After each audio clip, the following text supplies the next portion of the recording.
Hello students. जैसे कि कल हमने बात की थी कि आज से हम वीडियो स्टार्ट करेंगे। वीडियो के थ्रू मैं आपको जो भी है मटेरियल मैं आपको भेजूंगी। और हमने ये भी बात की थी कि सिंस हमारे 4 यूनिट स्पेक्ट्रोस्कोपी के हैं, 2 यूनिट ऑर्गेनिक के और 2 यूनिट फिजिकल के, तो हम स्टार्ट करेंगे स्पेक्ट्रोस्कोपी से ही। और आज हम स्टार्ट करें ऑर्गेनिक केमिस्ट्री स्पेक्ट्रोस्कोपी पार्ट 1। ये यूनिट नंबर 4 का पार्ट है। इसमें आपको पढ़ना है इलेक्ट्रॉनिक स्पेक्ट्रा यानी कि यूवी विजिबल स्पेक्ट्रा और के बारे में डिटेल में। अच्छा, अब इसके अलावा इसमें आईआर स्पेक्ट्रा भी आपको इस यूनिट में पढ़ना है। तो electronic spectra plus IR spectra ये हमको देखना है इस यूनिट में। अब before we start this topic in deep, हमें कुछ इसके बारे में बेसिक पता होना चाहिए, है ना, तभी हम इसको कनेक्ट कर पाएंगे उसके साथ। तो स्पेक्ट्रा पहले आपने स्पेक्ट्रा के बारे में, स्पेक्ट्रोस्कोपी के बारे में आपकी प्रीवियस क्लासेस में पढ़ा है। तो आई थिंक बहुत डिटेल में नहीं पढ़ा है, थोड़ा सा पढ़ा है। 11th-12th में आपने फिजिक्स में पढ़ा होगा कि व्हाइट लाइट जब प्रिज्म से होकर गुजरती है तो 7 पार्ट्स में डिवाइड हो जाती है, उसको हम कहते हैं स्पेक्ट्रा। ठीक है, अब यहाँ पर जो हम स्पेक्ट्रोस्कोपी की बात कर रहे हैं वो एक्चुअली रिलेटेड है लाइट की। यहाँ भी है, बट लाइट का मैटर के साथ जो इंटरेक्शन होता है, जो अंतरक्रिया होती है उसके थ्रू, और जो डिफरेंट पैटर्न हमें मिलता है, जो लाइट का एब्जॉर्प्शन हो रहा है और जो बची हुई लाइट बाहर आएगी, उसको हम रीड करके किसी भी मॉलिक्यूल का स्ट्रक्चर हम पता कर सकते हैं। मतलब उस मॉलिक्यूल का स्ट्रक्चर, उसमें बॉन्ड कैसे हैं, उसमें कितने एटम प्रेजेंट हैं, कौन से एटम प्रेजेंट है, बॉन्ड एंगल क्या है, बॉन्ड कैसे बन रहे हैं, ज्योमेट्री क्या है, ये सब इंफॉर्मेशन हम स्पेक्ट्रोस्कोपी से ले सकते हैं। तो ओवरऑल हम देखेंगे स्पेक्ट्रोस्कोपी की जो फील्ड है, ये जो एरिया है स्पेक्ट्रोस्कोपी, ये दिस पार्ट ऑफ साइंस है ना, वो क्या बताता है? तो ये बात करता है कि लाइट कैसे मैटर्स यानी कि मॉलिक्यूल से इंटरेक्ट करती है, और उसके बाद उसका क्या, हमें उसकी स्टडी जो है interaction of light with matter, उसकी स्टडी को ही हम बोल सकते हैं स्पेक्ट्रोस्कोपी। और उसका उपयोग हम करते हैं मॉलिक्यूल के स्ट्रक्चर वगैरह का पता लगाने में, और कुछ और उसके पद एप्लीकेशन है कि हम प्योरिटी का देख सकते हैं, रिएक्शन की काइनेटिक्स को स्टडी कर सकते हैं, बहुत कुछ उसके एप्लीकेशन है स्पेक्ट्रोस्कोपी के। अब वो एमआरआई आप करवाने जाते हैं ब्रेन की, वो भी स्पेक्ट्रोस्कोपी से ही समझ रिलेटेड है। तो बहुत सारे वास्ट एप्लीकेशन स्पेक्ट्रोस्कोपी के। तो बस बेसिकली ये अराइज कहाँ से होता है, इसका मेन ये ऑरिजिन कहाँ से होती है, कहाँ से आ रहे हैं काम, तो इसमें होता है लाइट का इंटरेक्शन मैटर के साथ, और उसकी ही हम स्टडी करते हैं अलग अलग तरीके से। तो लाइट का इंटरेक्शन मैटर के साथ हो रहा है, तो उसको समझने से पहले हम ये समझना है कि लाइट क्या है और उसमें क्या स्पेशलिटीज है, क्या पार्ट्स हैं, उनमें कितनी एनर्जी है, कितना वेवलेंथ है, ये सब हमें जानना जरूरी होगा। तो इसके लिए सबसे पहले हम देखेंगे इलेक्ट्रोमैग्नेटिक रेडिएशन। हम बात करेंगे, लाइट का मतलब होता है जो सनलाइट, जो लाइट में मिल रही, that is electromagnetic radiation, EMR। तो इसमें कितने पार्ट्स होते हैं, इसमें वेरियस कंपोनेंट्स इस इलेक्ट्रोमैग्नेटिक रेडिएशन में। ठीक, तो क्या क्या इसके पार्ट्स होते हैं, उनकी क्या वेवलेंथ होती है, और हर एक भाग की ऊर्जा, उसकी वेवलेंथ अलग है, तो उसका मैटर के साथ इंटरेक्शन, मतलब मॉलिक्यूल के साथ उनकी अंतरक्रिया, इंटरेक्शन भी अलग अलग प्रकार का होता है, और जिसकी वजह से अलग अलग प्रकार का स्पेक्ट्रा हमको प्राप्त होता है। ठीक है, तो हम देखेंगे प्रकार इलेक्ट्रो, सबसे पहले देखते हैं इंट्रोडक्शन स्पेक्ट्रोस्कोपी का। इसमें इलेक्ट्रोमैग्नेटिक रेडिएशन EMR, जो लाइट हमें मिल रही है ना, सनलाइट जो हमें मिलती है, उसको हम बोलते हैं इलेक्ट्रोमैग्नेटिक रेडिएशन। ठीक है, इस सनलाइट के इलेक्ट्रोमैग्नेटिक रेडिएशन में कितने पार्ट्स हैं, ठीक है, तो ये इसमें इसके क्या क्या स्पेक्ट्रल एरिया, मतलब कितने पार्ट्स हैं, इसकी वेवलेंथ क्या है, और इसमें एनर्जी चेंज कौन कौन से शामिल होते हैं। जो एनर्जी चेंज मतलब मॉलिक्यूल के किस किस चीज को ये इफेक्ट करते हैं। तो अब इसमें सबसे पहला इसका हम इसको यहाँ पे अरेंज कर रहे हैं वेवलेंथ के बढ़ते हुए क्रम। ठीक है, हम इसको कैसे अरेंज कर रहे हैं, वेवलेंथ के बढ़ते हुए क्रम में। तो अगर वेवलेंथ बढ़ रही है तो ऑब्वियसली एनर्जी क्या होगी, घट रही होगी, क्योंकि आपको पता है वेवलेंथ और एनर्जी में कैसे संबंध होता है, अपोजिट या इनवर्स रिलेशनशिप होती है। तो अब इसको अगर वेवलेंथ के बढ़ते क्रम में लिखें, मतलब ऊर्जा के घटते क्रम में लिखें, अर्थात यहाँ पर फर्स्ट रेडिएशन की एनर्जी सबसे ज्यादा होगी, इसलिए इसकी वेवलेंथ सबसे कम है, और लास्ट एडिशन की वेवलेंथ सबसे ज्यादा है, इससे इसकी एनर्जी सबसे कम होगी। ठीक है, तो ये आपको इनवर्स रिलेशनशिप हमेशा याद रखनी है, एनर्जी और वेवलेंथ। अब पहला पार्ट जो होता है इसका स्पेक्ट्रल रीजन का, वो है गामा रेज, फिर एक्सरे, फिर यूवी विजिबल आता है, फिर आईआर आता है, फिर माइक्रोवेव और फिर रेडियो वेव। इतने पार्ट्स में हम बांट सकते हैं इलेक्ट्रोमैग्नेटिक रेडिएशन यानी कि लाइट को, है ना।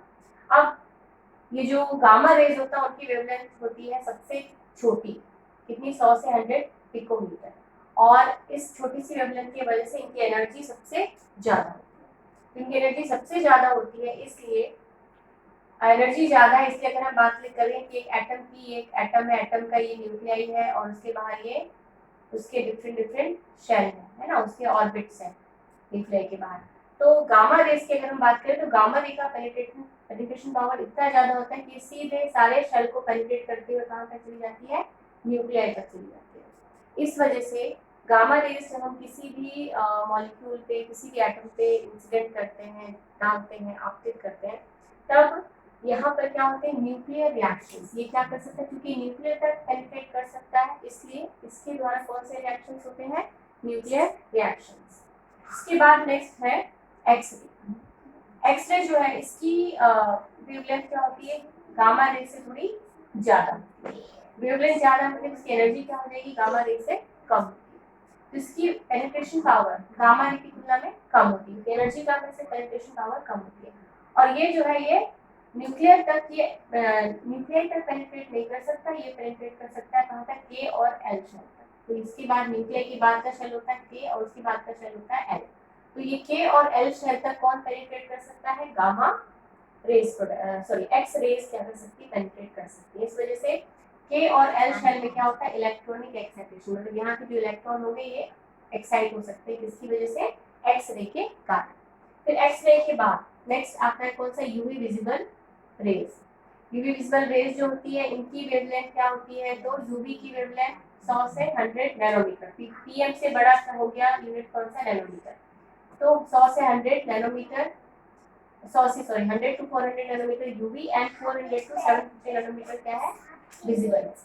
तो इन दोनों की अब एनर्जी जो है इनसे भी क्या हो जाएगी, कम हो जाएगी। एनर्जी कम होने की वजह से इनकी पेनिट्रेशन पावर और कम हो जाएगी।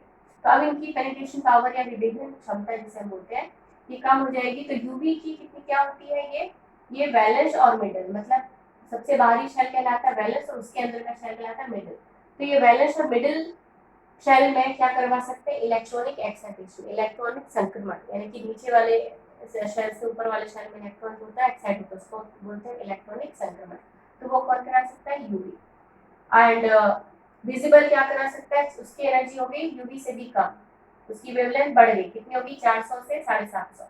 तो वेवलेंथ इंक्रीज हो गई पर एनर्जी डिक्रीज हो गई। तो ये मिडिल तक भी नहीं पेनिट्रेट कर सकता, इसे कहाँ तक आ सकता है, सिर्फ वैलेंस शेल। यूवी के बाद विजिबल की रेंज क्या है, सिर्फ ये वैलेंस शेल। तो विजिबल के कारण वैलेंस शेल में इलेक्ट्रॉनिक एक्साइटेशन या इलेक्ट्रॉनिक संक्रमण होते हैं।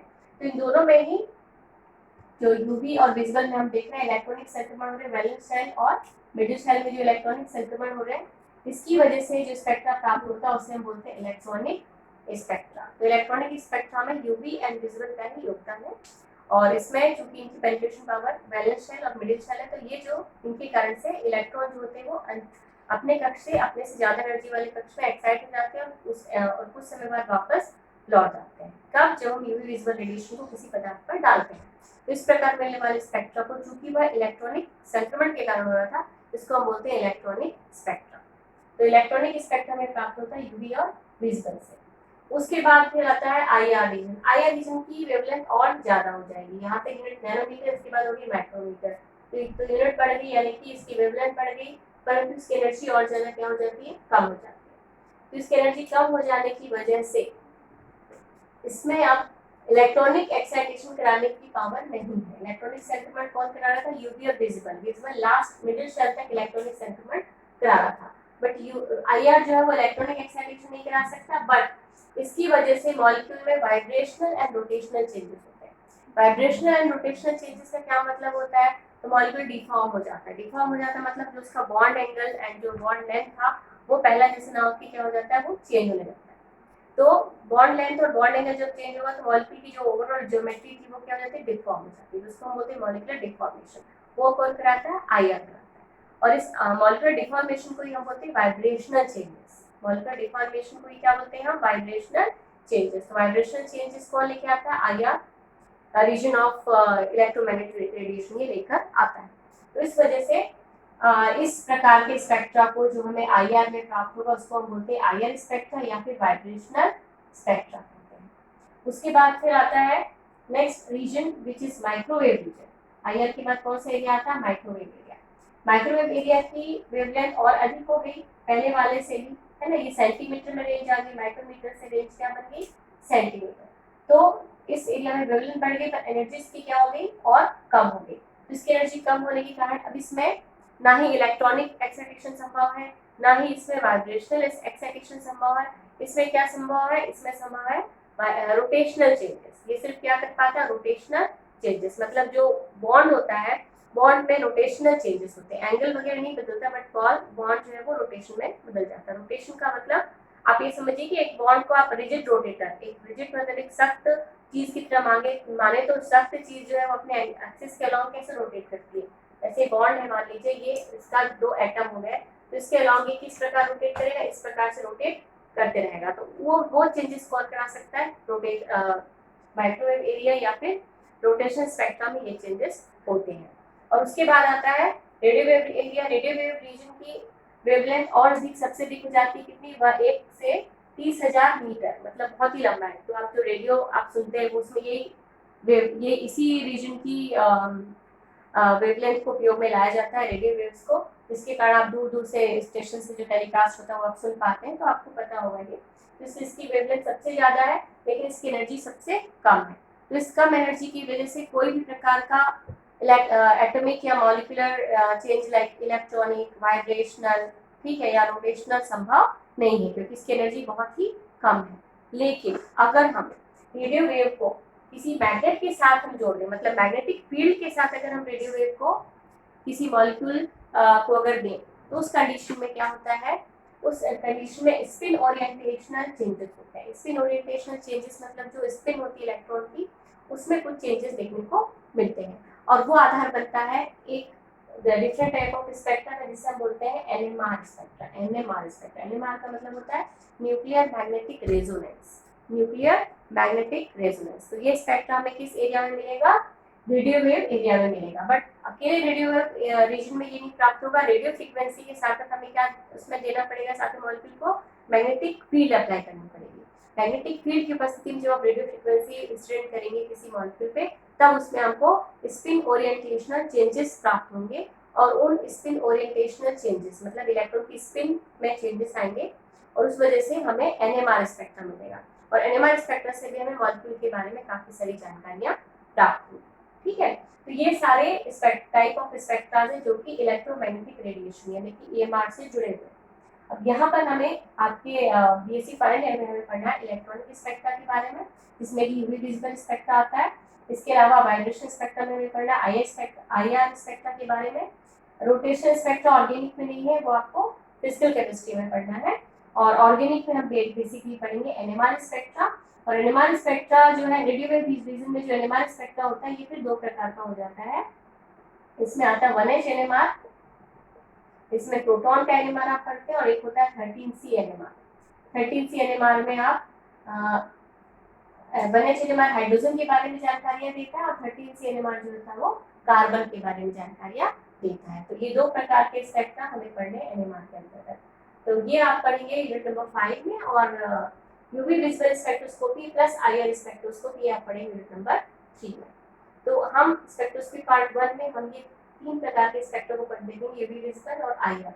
परंतु यूवी विजिबल में दोनों में ही इलेक्ट्रॉनिक स्पेक्ट्रा ही शामिल है, इसलिए इन दोनों को अलग अलग ना पढ़ के एक साथ ही पढ़ा जाता है। यूवी विजिबल स्पेक्ट्रा कहते हैं और इसको ये जब हो जाएगा तो हम देखेंगे आईआर स्पेक्ट्रा। तो ये दो प्रकार के स्पेक्ट्रा देखेंगे स्पेक्ट्रोस्कोपी पार्ट 1 में, एंड स्पेक्ट्रोस्कोपी पार्ट 2 में हम देखेंगे ये 1H एनएमआर और 13 एनएमआर। ये स्पेक्ट्रोस्कोपी पार्ट 2 में आप इसके बारे में जानकारी प्राप्त करेंगे। तो ये है इंट्रोडक्शन जो मैंने आज की क्लास में दिया।